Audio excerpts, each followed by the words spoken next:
In my work for a magazine about the paranormal, the Unexplained Quarterly, I receive a lot of strange mail. Letters from people claiming to be the son of God, blurry Polaroids of UFOs, envelopes containing the mummified toe of a Yeti. But what I found on my desk last week was even stranger. How that ripped-off sheet of notebook paper had arrived without a postage stamp was a mystery, as was its message, written in crayon with a childish hand. Don't think of an old man with tiny, red teeth. I couldn't help but smile. Telling a person not to think about something is, of course, the surest way to make them think about it. An image popped into my mind.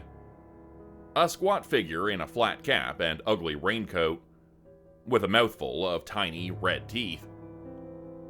I pushed the unsettling image out of my mind. I felt like I just made a terrible mistake, but I couldn't say why. With a sigh, I moved the torn paper to the bottom of my stack. I didn't think about it again until the bus ride home. It was a dreary, rainy November day.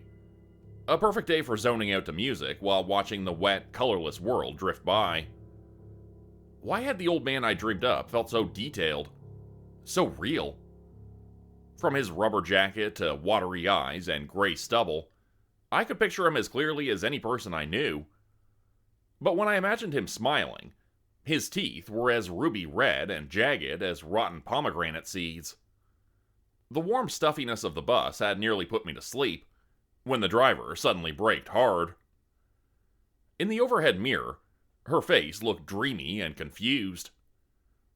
No stop was marked outside, but when she opened the squeaking double doors anyway, a man heaved himself onto the bus. A squat old man, with an unshaven face and a flat cap. Rainwater dribbled from his rubber jacket. There was no noise, no movement from the driver or other passengers. It was like the whole world had suddenly fallen asleep, apart from me and him. Instinct told me to play along with the others. I let my face go slack and focused on the misty rain outside the window, but it took all my willpower to keep me from turning around. Especially when the old man started to make a strange sound, like he was chewing the air, tasting for something. His heavy footsteps moved slowly up the aisle. With a final, disappointed chomp, he pressed the Stop Requested button. The driver opened the door, the squat old man departed, and the bus started rolling again as though none of it had ever happened. Back home, I couldn't stop shaking. I double-checked all the locks, but even beneath my blankets with a warm cup of tea in my hands, I couldn't relax. My eyes were drawn to my second-story bedroom window. Each time I looked up, I was terrified that I'd see the old man's face, as pale and round as the full moon, floating outside in the darkness, grinning at me with his tiny red teeth. I didn't understand it. How could that childish note have affected me so much? I put a hand to my forehead. It felt feverish. Maybe that was it. Maybe I dozed off on the bus and experienced some weird dream or hallucination. That had to be it. I hoped. The drizzle outside continued to fall. I tossed and turned in bed, shivering but too hot to sleep. I felt like I was coming down with something. I dragged myself miserably out of bed and began to do some research. Who had ever heard of an old man with tiny red teeth? Apparently, not a lot of people. But I didn't work in journalism for nothing. I had to dig deep, but the information was there. I was just about to take some notes when I heard the ding of the elevator outside. My apartment is right across from it, so I always know when people are coming and going. But it was after 3 a.m. Who would be coming to my floor at this time of night? The blue glow of my laptop was the only light in the apartment. I closed it quietly and tiptoed to the front door. I was just about to look out the peephole when I heard it. That weird chomping sound. like someone was chewing the air. The sound from the bus. In the glow of the hallway, I could see the shadow of feet just outside my door. I brought my eye to the peephole, and I sneezed. The reaction was immediate. My door rattled as something slammed into it, hard. There was a ripping sound that made me think of a shark gnawing off a swimmer's leg, and I realized that whatever was out there was smashing its face into my door, biting chunks out of it. "Help!" I screamed, but I knew right away it was useless. If this was the old man from the bus, everyone nearby would be dazed and dreaming. As I ran to my bedroom, another heavy blow made my front door splinter off its hinges. I locked the bedroom door behind me, hoping it would buy me some time, and flung open my window. Damp, chilly night air poured into the apartment, and even while I lowered myself out the window in my pajamas, I struggled to believe that this was all actually happening. The street was 9 feet below, but looking down from where I hung by my fingertips, the distance seemed about 10 times that.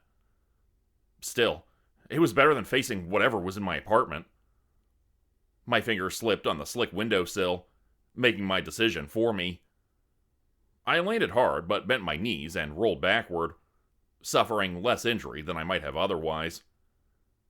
I limp ran along the frigid sidewalk in my bare feet, not sure where I was going, just trying to put distance between me and an old man with tiny red teeth. The nighttime streets were almost empty, so I noticed him right away.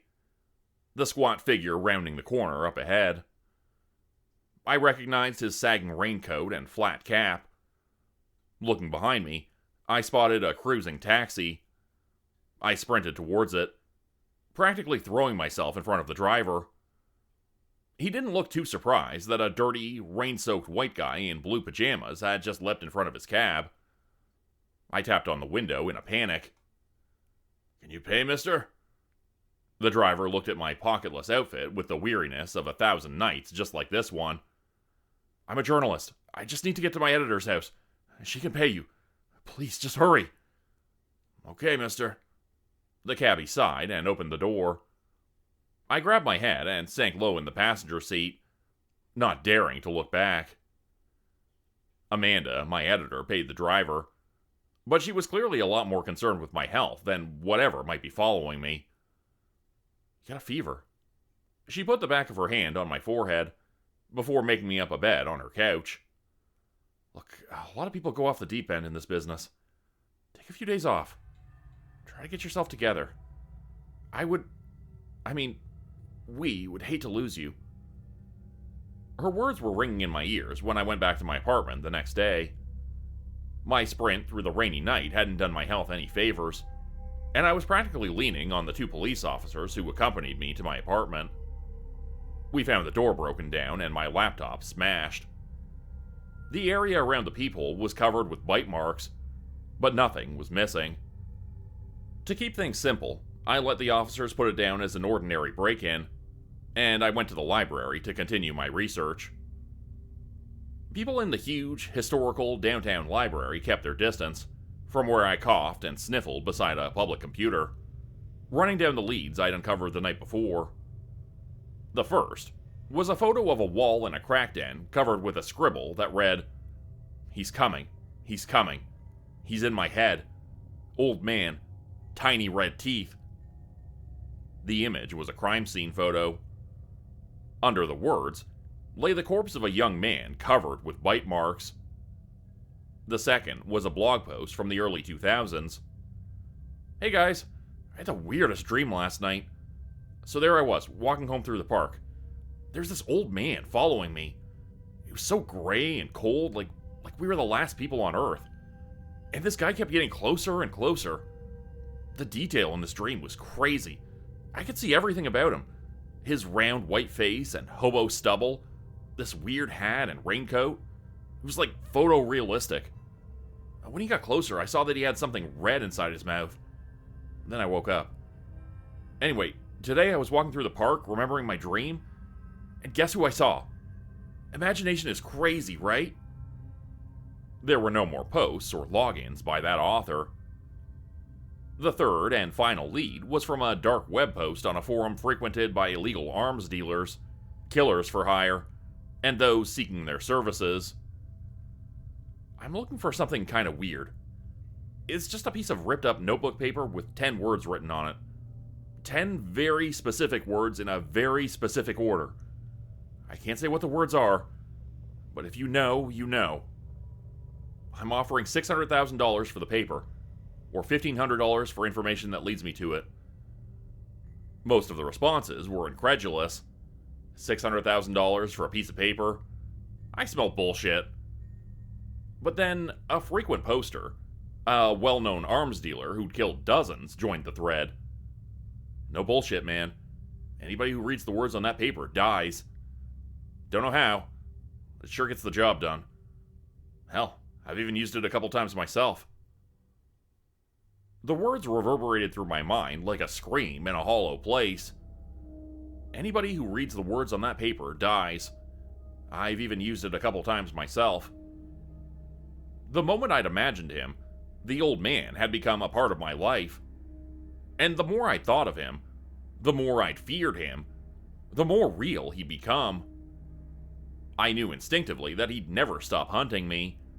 Not until the last morsel of my flesh disappeared between his tiny red teeth. My head spun with questions. Who had created the note? How did it work? Was the old man always the same, or did he appear differently to everyone? And then came the more personal questions. Who had sent me such a thing? And why? How could it be stopped? But no matter how desperately I continued my search, I couldn't find any answers. I realized with horror that perhaps no one else who had read the note had made it this far. I looked up from the screen and listened to the silence. Even in the quietest library, there's usually some noise. People clearing their throats, couples whispering, children running, the echo of footsteps in a large, open space. But the library patrons around me are as still as statues. Whether browsing bookshelves, printing documents, or even turning the pages of a magazine, it's like they've fallen asleep where they stand. Like the daydreaming bus driver. Like my neighbors, who dozed peacefully while he bit down my door. This can only mean one thing. He's here. I can't help but imagine him now, hurrying toward me down one of the book-lined aisles, chomping his distended jaw open and shut with anticipation. It's probably already too late. One day, you might be going through your mail, flipping through a used book, or even cleaning out a desk. You might find a ripped-off sheet of notebook paper you don't recognize. You might be tempted to read those 10 very specific words in a very specific order. But if you recognize even one of those childish, crayon-scribbled letters, stop. Don't think of an old man with tiny red teeth.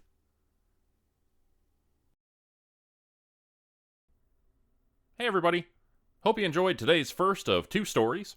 I want to take a quick second to remind you to like, comment, and subscribe on this video. It really helps the channel grow and reach more new people. I was checking recently and saw that around half the people who watch the channel aren't yet subscribed, so I hope you'll take a quick second to hit that button if you haven't yet. Alright, now on to our next story.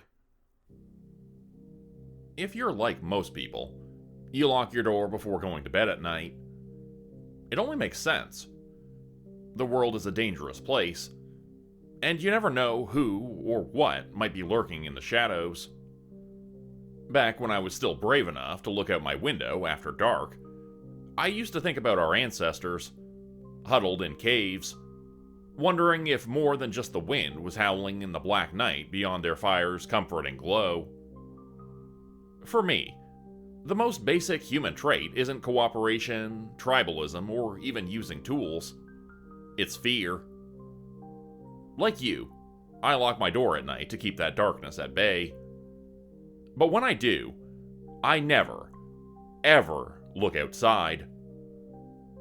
If you peer through the windows of your house or the peephole of your apartment after dark, and I'm not suggesting that you do, you'll notice a few things right away. The first is stillness, if you're lucky.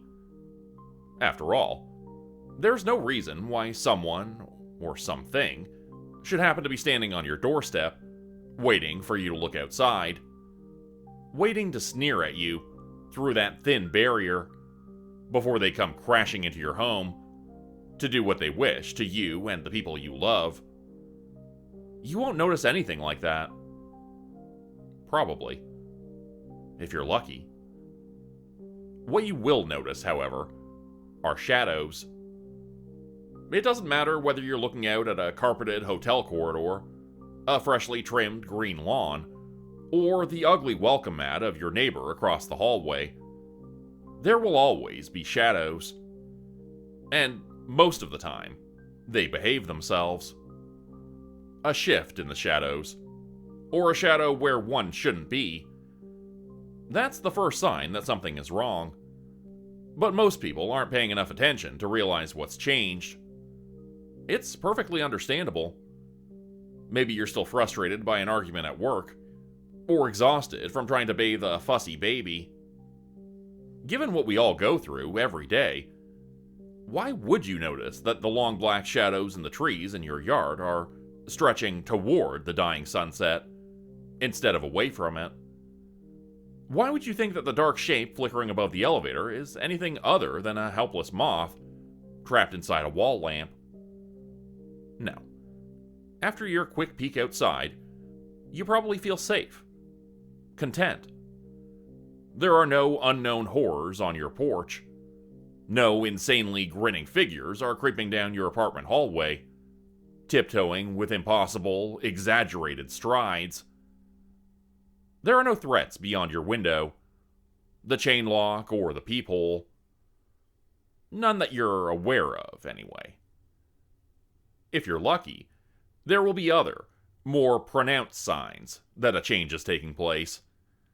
If you're not, well, the shadows might be the only warning that you get. I was one of the lucky ones. I had so many subtle hints that something wasn't right. But, like most people, I didn't pay attention until it was too late. I was 22 that summer, and I just moved in with my friends, Juan, Paul, and Cassandra. The house was a gray 2-story rental on a floodplain beneath the railroad tracks. It was nothing special, but it was walking distance from our college, and we could afford the rent.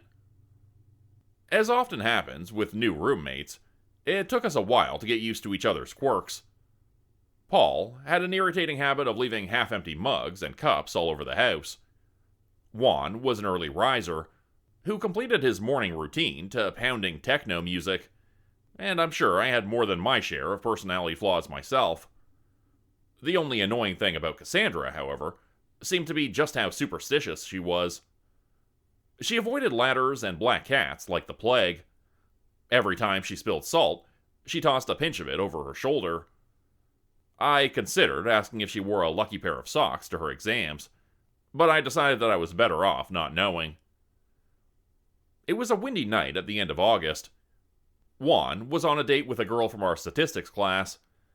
Paul had gone to some fundraiser for his fraternity, and Cassie and I had been left alone in the house. She was studying something at the kitchen table, her frizzy auburn hair hanging over her face. I had just come downstairs for a late-night snack. The wind might not have even been all that severe, but in our rattling, tin-roofed rental house, it seemed it. Before I went to bed, I at least wanted to see how bad it was. "What are you doing?" Cassandra stopped fiddling with her pen and looked up suddenly. Checking outside? I'm about to lock the door and go to bed." "Well, do one or the other. Not both." At first, I thought I'd missed something. Then, with my hand on the door, I got a sinking feeling. This was probably another one of Cassie's stupid superstitions. "Why shouldn't I do both?" I finally sighed. "It's something my grandma said. She used to say that there are wicked things out there in the dark, searching for a pair of eyes to let them in." There was a long pause. I know it sounds stupid, okay? Just do it for me.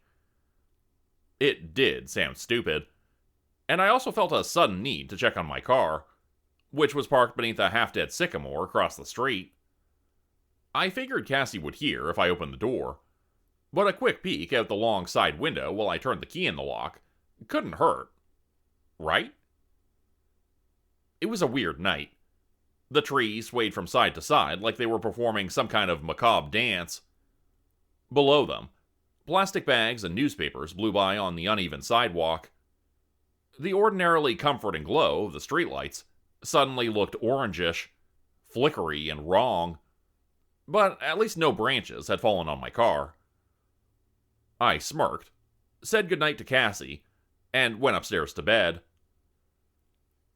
Now, maybe it's just my contradictory nature, but after Cassie more or less forbade us from looking outside when we locked the door, I started finding more and more excuses to do so. I had to check for a package. I'd left a drink on the porch. I wasn't so sure if I'd left the outdoor lights on or not. They all came down to the same thing, trying to figure out just what it was about that evening ritual, so familiar to everyone I knew, that had Cassie so spooked. Juan's theory was that the grandmother story was made up, and that Cassie had been attacked while checking outside her door. Paul, who wasn't exactly a sensitive soul, assumed that she had some kind of mental disorder. I couldn't care less how crazy she is, he sneered one night, while Cassie was out, as long as she pays her share of the rent on time. The problem was, Cassandra seemed less and less crazy to me with each passing day. When I checked for deliveries before locking the door, I'd get an awful feeling that someone was watching me from the gloom below the trees across the street. I'd notice it again. The way the streetlights would seem to dim and change color. The way their shadows would reach out for me, like long, skeletal fingers. The hair on the back of my neck would suddenly stand up, but I was sure that there was no one there. Just uneven sidewalks, dewy grass, dark, silent houses, and those somehow malevolent shadows that seemed to tilt the wrong way. I got to the point that I didn't dare to look up from the welcome mat when I checked for packages. I was too terrified of who, or what, I might find, suddenly standing in front of me. I knew I should talk to Cassie about what I was experiencing, but part of me was still convinced that I had freaked myself out over nothing. And another part, the stubborn part, just didn't want to admit that she had been right. As it turned out, Cassie was visiting a friend in another state when the danger began to deepen. Once again, I was alone in the house. I had just turned the key when I heard a loud thump against the door. I reversed the lock, pulled open the handle, and saw a dead bird lying on the welcome mat. What the? I was about to bend down and inspect it, maybe even pick it up, when I saw the figure in the corner of the porch. Even now, I couldn't say for sure whether it was a person, a monster, or just a trick of the light. Whatever it was bulky, dark, and over 6 feet tall. I remember something that could have been leathery wings, or maybe just a black trench coat. Scarred, bloated skin, like a drowning victim's. Round, hungry, horribly human eyes. I screamed and ran back inside, but no monstrous hand reached through the doorway after me. The neighbor's pit bull barked. A light flashed on in the house across the street. But otherwise, the night was silent. There was no sign of whatever I'd seen out there. I turned the key in the lock with a shaking hand and hauled myself upstairs. I didn't dare to look out the window a second time. I'd barely reached my bedroom when a massive slam sent the front door flying open. Heavy footsteps creaked across the floor down below. A hand bashed into the wall, feeling for something. Maybe the light switch? I froze, too scared to breathe, and heard giggling? Juan and his girlfriend Adriana. Drunk trying to find their way to the bedroom. He shushed her, warning her that his roommate was asleep, but that only made her giggle harder. I let out a sigh of relief and climbed into bed. The next morning, Juan made breakfast for the three of us. My fears felt foolish in the bright morning light, but something was different about Juan. He watched me out of the corner of my eye as I ate, like there was something he wanted to tell me. When Adriana finally scurried off to the bathroom, he leaned over and asked in a low voice if I knew the big guy who'd been standing on our porch the night before. Later, in my bedroom, I noticed a pair of massive, greasy handprints on my window. That night, I did the opposite of what I should have. After sunset, I left the porch light on, obsessively peering out the long, narrow window beside the door each time I passed. Nothing. Nothing. And more nothing. A distant rumble of thunder announced the arrival of a late summer storm. Paul was upstairs catching up on his chemistry homework. Juan was taking a shower. As the rain began to fall, I felt very, very alone. I hadn't told the others about what I was going through. I had mentioned something about a suspicious character I'd seen hanging around the house, but left it at that. The truth was, I would have taken any explanation. A stalker, a prank, or even that I was going crazy, rather than believe that any of it was really happening. I checked out the narrow window beside the door yet again. It was hard to see in the dark and rain. Wait. Dark? Rain? What about the porch light? A huge, horrible eye blinked back at me. The face it belonged to was large enough to take up the entire window, blocking out the light. I fell backwards with a shriek. Running footsteps. Juan, naked except for a towel wrapped around his waist. Paul, pale and irritated that I'd broken his concentration. I stammered something about some guy on the porch. But of course, there was no one there when Juan opened the door. One fist around his tiny towel, the other up in the air, like he was ready to fight the devil with it. Just my luck to move in with a bunch of nutcases, Paul muttered under his breath, and stomped back to his room.